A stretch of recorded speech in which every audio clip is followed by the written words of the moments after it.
7 मई को पाकिस्तान के 9 उग्रवादी ठिकानों पर भारतीय वायुसेना द्वारा की गए एयर स्ट्राइक के बाद रक्षा मंत्री राजनाथ सिंह ने गुरुवार को संसद परिसर स्थित लाइब्रेरी भवन में बुलाई गई सर्वदलीय बैठक में ये स्पष्ट किया कि ऑपरेशन सिंदूर अभी भी जारी है।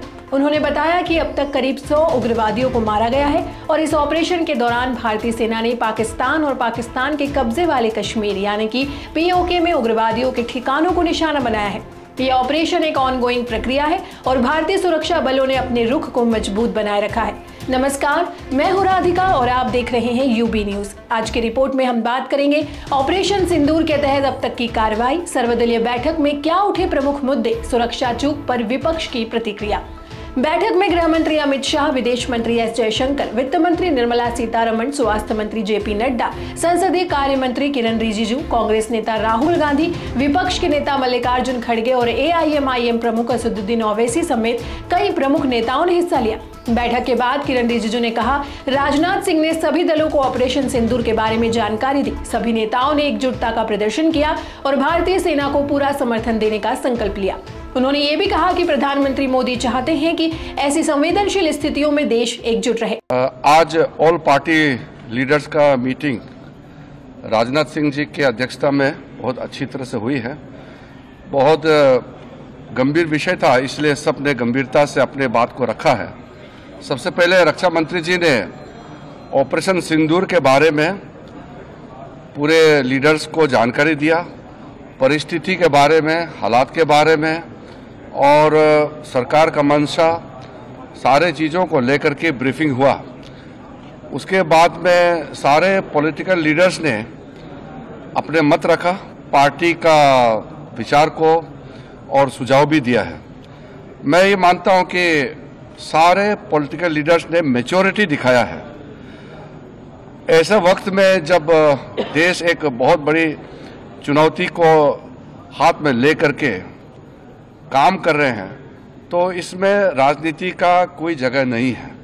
ये हमारे पूरे पॉलिटिकल पार्टीज ने दर्शाया है और सब लीडर्स ने एक मत से हमारे सेनाओं ने जो कार्रवाई की है ऑपरेशन सिंदूर को लेकर के पूरे बधाई भी दिया और गौरव का एहसास सबको हुआ है और सबने एक जुट में कहा है कि सरकार का हर निर्णय को साथ देंगे, सेना के हर कार्रवाई को साथ देंगे और कोई इसमें विरोधाभास नहीं है।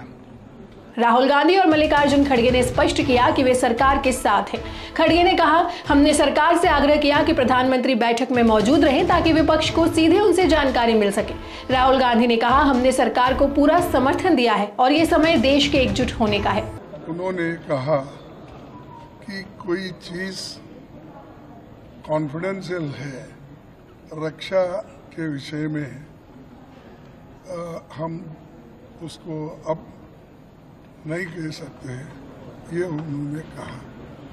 तो हम सभी जितने भी पार्टी के लोग थे, सभी ने ये बताया कि इस घड़ी में, इस संकट के घड़ी में हम सब आपके साथ हैं और आप जो काम कर रहे हैं करते रहिए और देश के हित में हम आपके साथ रहेंगे।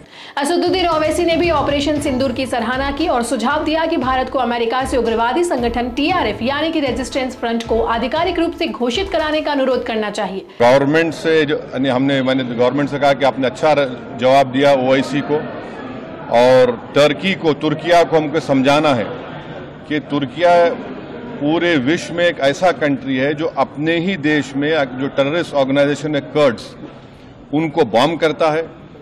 इराक में जब तक उनसे डील नहीं वहां बॉम्ब करता था, अब सीरिया में भी बॉम्ब करता है। तो तुर्किया को समझाने की जरूरत है कि जब आप कर्ड्स के ऊपर जो टेररिस्ट ऑर्गेनाइजेशन है उनको आप एक्शन ले सकते, तो भारत पे क्यों वो सवाल उठा रहे हैं। और हमने कहा कि ये आज पाकिस्तान इसको और एस्केलेट ना करे। इस सिलसिले में आज ईरानियन फॉरेन मिनिस्टर दिल्ली में है, सऊदी फॉरेन मिनिस्टर भी दिल्ली में है और जो देश में मैंने कहा कि जो एक यूफोरिया है, इसको सरकार को देश को और मुत्तहिद करने के लिए और देश को ताकतवर बनाने के लिए इस्तेमाल करना पड़ेगा।